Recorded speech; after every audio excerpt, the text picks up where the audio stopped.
おはようございます。今回は僕が普段使っている道具を発表したいと思います。皆さん道具は何を使われていますか？もしこれがあったら便利じゃないっていうものがあれば教えてくれたら嬉しいです。道具一つ一つに簡単な解説を入れていくので見てもらえたら嬉しいです。では行ってみましょう。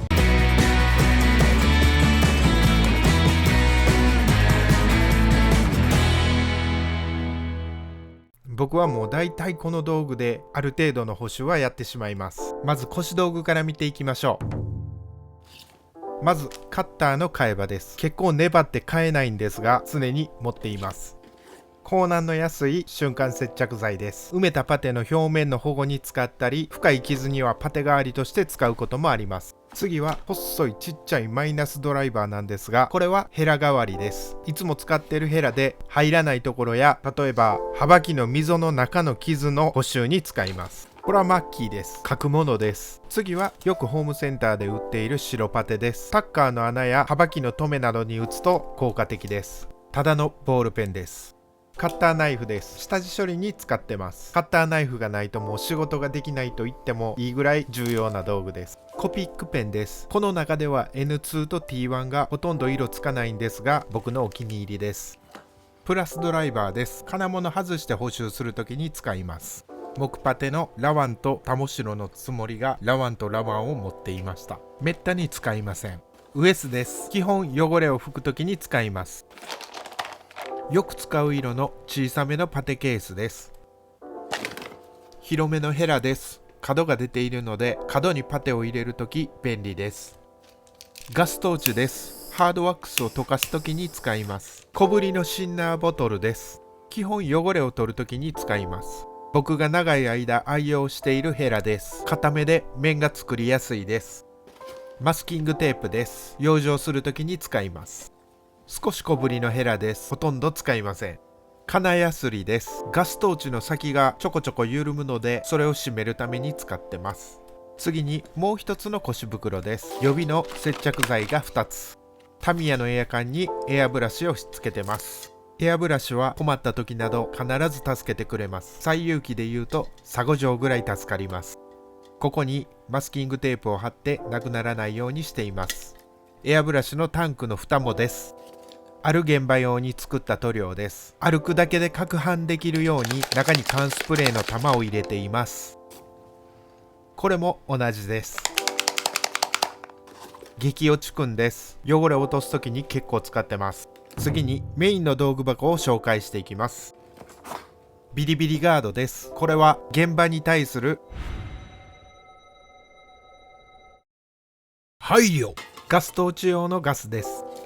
艶消しの超消しです。めったに使いません。リペアカラーの EW です。ほんの少し青が入ったような色で使いやすいです。リペアカラーの SS の3です。よく行くところがこれが一番合うのでこれを常に入れてます。エコスターの超高隠蔽5414です。これもほとんど使わないんですが隠蔽のためだけに持ってます。アクリルリペアラッカーの3部消しです。最終的な艶はこれを使うことが多いです。アルテコスプレープライマーです。瞬間接着剤の硬化剤です。僕らがこよなく愛すバーンシーラーです。削り目も消しやすく使いやすいスプレーです。アイカカラーシステムスプレー5613です。この色は結構どんな色にも馴染むので重宝してます。ロックペイントのラッカーシンナーを入れています。カラーチックの希釈や汚れ取りに使ってます。550mm のビニールマスカーです。一発で広い範囲を養生できるので便利です。ジョイントコークのナチュラルブラウン、ライトアイボリー、オーク、薄汚いベージュ、ダークグレー、ストックのマスキングテープ、原色のステイン、オレンジっぽい材を直すとき補修で色付けした最後にステインのオレンジでふわっといくと色味がスパーンとしていい感じになります。筆の洗い場です。中にシンナーが入ってます。混ぜる用の筆です。サンドペーパーです。中には600番、800番、400番、320番、120番です。予備のウエス2枚。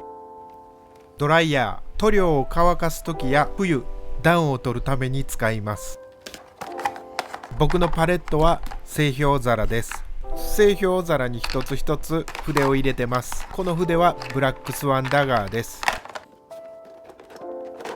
このケースには原色のカラーチックと金のラメと銀のラメです。100均で買ったステンレスの皿です。ハードワックスの調合に使ってます。バルサシートです。カッターでも切れるので加工しやすく使いやすい木材です。ハードワックスケースです。F を中心に買ってます。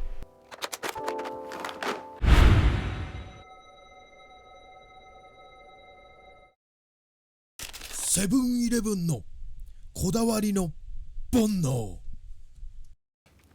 普段使いの道具はこれで全て発表しました。結構うまいやん、割と似てるやんと思った人はチャンネル登録、高評価よろしくお願いします。